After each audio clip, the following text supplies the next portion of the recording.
So one, two, three. Hi, my name is Erica Bull, talking about Teach the Future, and I just wanted to show you this picture first, just explaining that, of course, there are more future possibles, but which future do you like?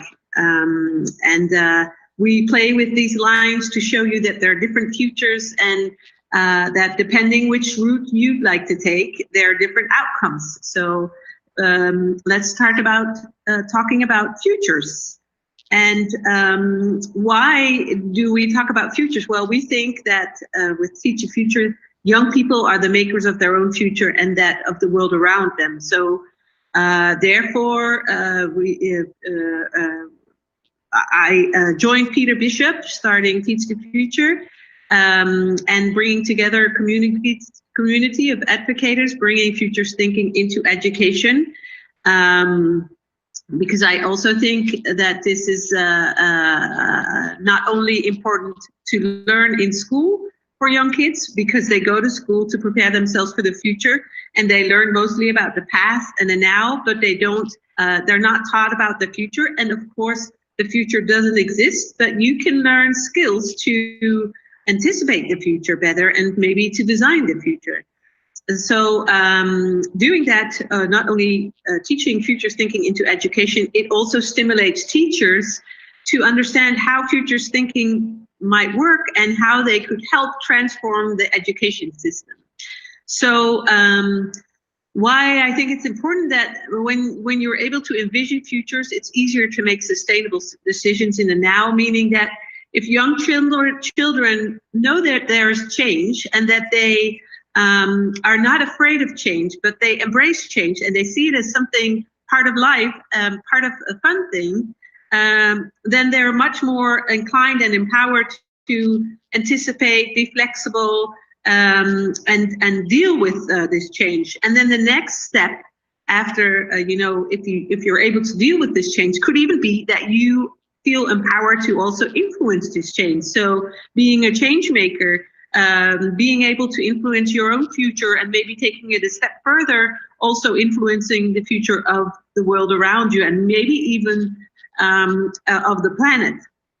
So we think this is very important, and also that will help youngsters to also participate in social transformation, because this is a time where we need this need this to happen. So when you start thinking about the future, you could imagine sustainable futures, and you could even find ways and roadmaps and ideas on how to get there.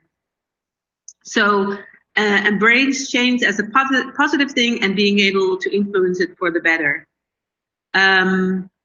My name, as I said, is Erica Bull. I call myself a change maker. I joined Peter Bishop in 2014, starting Teach the Future Europe in the Netherlands.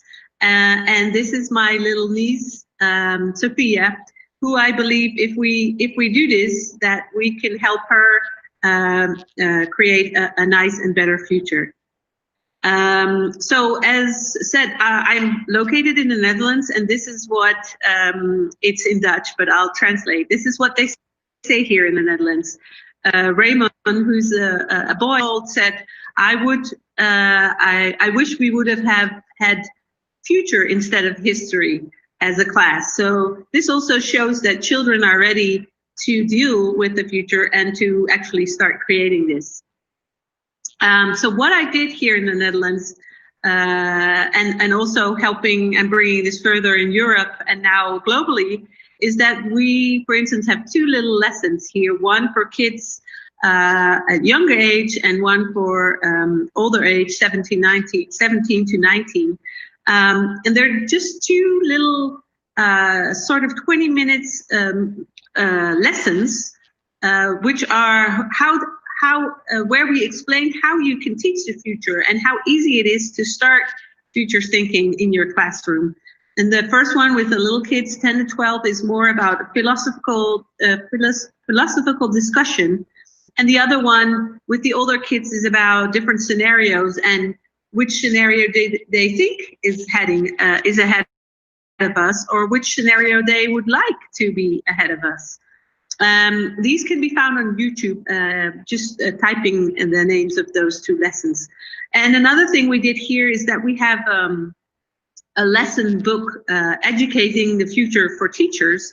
These are 5 lessons. It's still in Dutch. We're translating it into English right now. Where we explain how you could, looking at your own future first, then looking at the future around you, and then being able to influence this future and seeing what kind of impact you have when you create and you start thinking about the future.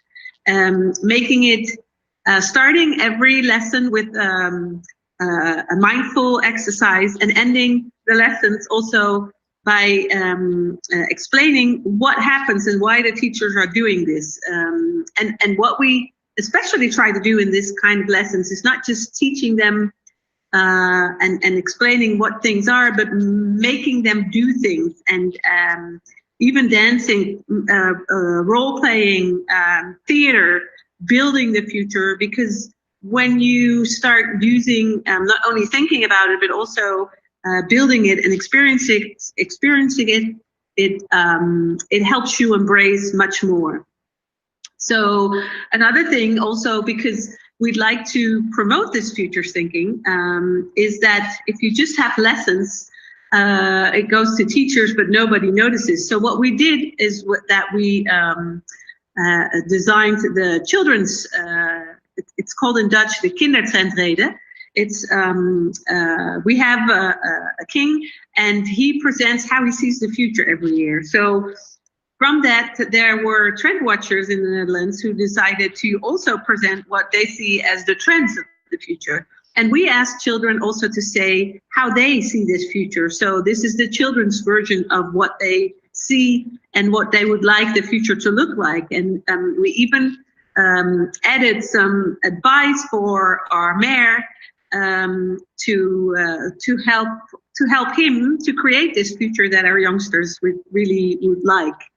And this is a project we've done here in the Netherlands, but it's also available for others. We just need to translate. This could be done in your country or your city as well.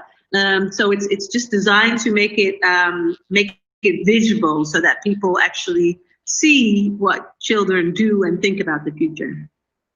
Another thing is that futures thinking in education is a training that we made, because we feel and we experience that some of the teachers are hesitant to teach the future because they've never had futures thinking in school themselves. So they, even though we have a great library, and I think Peter will tell you about it, it's still difficult for people to go there and just start. So this training really helps them to understand futures thinking, and the second day is also how to educate futures thinking. And I think also Alicia in Mexico there has a great program for teachers to understand and work with the futures thinking. And then from all these things, people become more aware. So there's also the future chair, and this is by an initiative of Jan Terlouw, who's a Dutch writer, and he wrote in a book, you know, we are all having meetings with older people. Where's the voice of the children? So why don't we add a little chair to our conversation, to our meeting room, and adding that, not even a child has to be on it, but by adding that, we are aware of making decisions not only for ourselves, but also for the future generations. So this is some sort of an awareness tool. And even in one of the cities, the city where I live, in Breda, we made a concept out of it. So children talk about the future. Children are listened by, are active, and decide. And grown-ups listen to the future. Grown-ups work together with the future, and grown-ups feel responsible for the future. Sorry for my bad translation there, but so this is there to explain that it's not just a chair, but that you can even go further, and that you can give children a voice, and that grown-ups should be much more aware of what the future might want and what we need to do for this. And then to go a bit further, what we did here is we designed a pilot in the Netherlands, which is called Futures Education, in which we are making small steps, but going further and further. And the idea is that we work together with 5 cities, and in every city we work together with a teacher and training program, a primary school, and a secondary school. School systems are a bit different in every country, but younger children and middle-aged children in every city, so that you have a circular effect in your city. And you can, and then in 5 cities, so different cities spread around the country, so there's no competition, but you can learn from each other. And as we are working with different teacher and training programs already, we see that the training programs are different, and that what we try to do in this project is that we help the programs to integrate futures thinking into their curriculum. So just not saying, here are some lessons, here's a training, but really looking at how their curriculum looks like and how we could easily integrate futures thinking. And especially in the teacher training programs, I feel this is very important. For instance, we are working with one of the teacher and training programs. We wrote an article, Becoming a Future-Proof Teacher, Futures Education Integrated in a Teacher and Training Program. This is the image, so you can check it out if you like. And what we did with this teacher and training program, for instance, is that we had a future week, and this is a future week in year 4, where all the students looked at what is happening around us, what are the trends. They designed scenarios together, and they discussed what scenario they thought would be probable, and which scenario they thought would be preferable. And in the beginning, they were overwhelmed. It's made at cognitive skills, so it was very difficult. They didn't understand why they were doing this. At the end of the week, they were so proud of themselves, very engaged, and feel empowered, and also using this knowledge to go to their schools where they would start, where they will start teaching. They even discussed this with their colleagues or the children or their directors, and some even figured that the children were better at doing this than they were, and others said, well, I talked to the director and he doesn't really have a future of education and a vision. And I'm not sure if I want to work for this school, because I see that we need to also transform the education system and bringing in futures thinking. So this was very rewarding, and the students even asked and said, year 4, this is much too late. So we helped them, and now Marcel Staring, he's there, and Frank, some of the teachers there, they added some weeks. So there's even a deep learning week, year 1, a change week, year 2, a deep learning week, year 3, and a future week, year 4, so that they are stimulated and are triggered to, from year 1, start dealing with this change and this future. And I think this is a great example of where we've gone from the Netherlands to Europe to global. Futures Day was March 1st. Our Finnish colleagues designed this card set to stimulate the conversation about the future that day, and the Teach the Future community translated this card set, and we now have it in, I think, 9 languages, and it's been used that day all over the world. And there's also a Spanish version translated by Alicia and her team. So this is an example of how we go from a small lesson in one classroom to spreading this thinking and changing the mindset of people all over the world. So the secret of change is to focus all of your energy not on fighting the old, but on building the new. And I think we're doing this together. And I think why are we doing this? Well, it's if you teach the future, if you start thinking about futures consciousness, then this is a model by some of our colleagues at the Finland Futures Research Center. Students learn about time perspective, agency belief, openness to alternatives, systems perception, and concern for others. So also with this, if you are taught these skills, then social transformation is much easier, and also for you to deal with this will definitely help. So here are just some lines about the different dimensions. There's a very nice article about it. They made a test. We're working with them, testing this test on futures consciousness. When we start with our students and when we end with their students, how much did they gain in these dimensions? And just to show you how we discuss this here in the Netherlands, and this is in this is different in different countries, but here they are looking for 21st century skills, and a lot of those skills are used when you do futures thinking, when you teach futures thinking.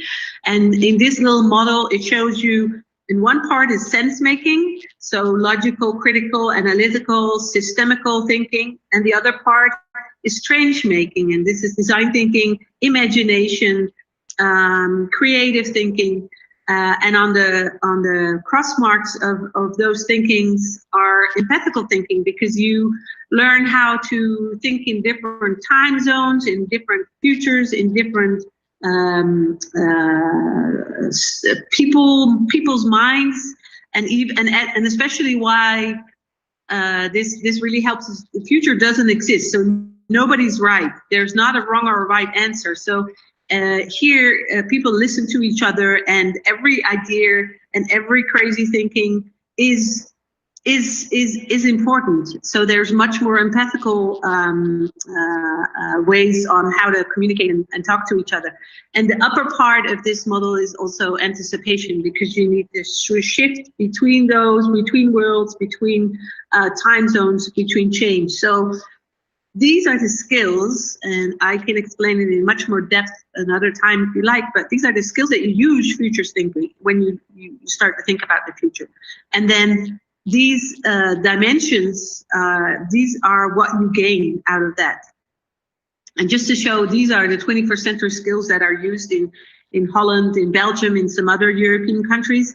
And with futures thinking, you use a lot of these skills in a fun and a nice way. And in Holland, there's a discussion about the new curriculum, and they're not as far saying that they embrace futures thinking as how they do this in Finland. Our Finnish colleagues said it's the futures thinking is mentioned 94 times in their curriculum already.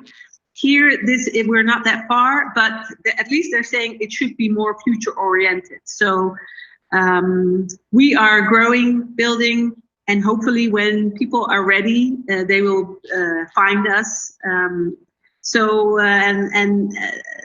They would just need to shift to where the magic happens. And I think we're on a roll to this magic together. And just to show what teachers say when they experience futures thinking is that, for instance, they say, I'm starting to think I'm doing my work well when I'm unable to answer my students' questions. And this is also a mind shift for teachers. But if you get there, it's a fun and very nice way to work with your to teach and work with your students.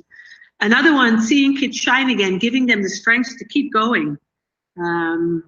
I have a much deeper relationship with my students. We work together exploring their path, because it's not about saying this is right or wrong. It's about helping them to find a way to deal with the future. And especially because what I think is that it's not a work skill or a skill for just some people. No, it's a life skill.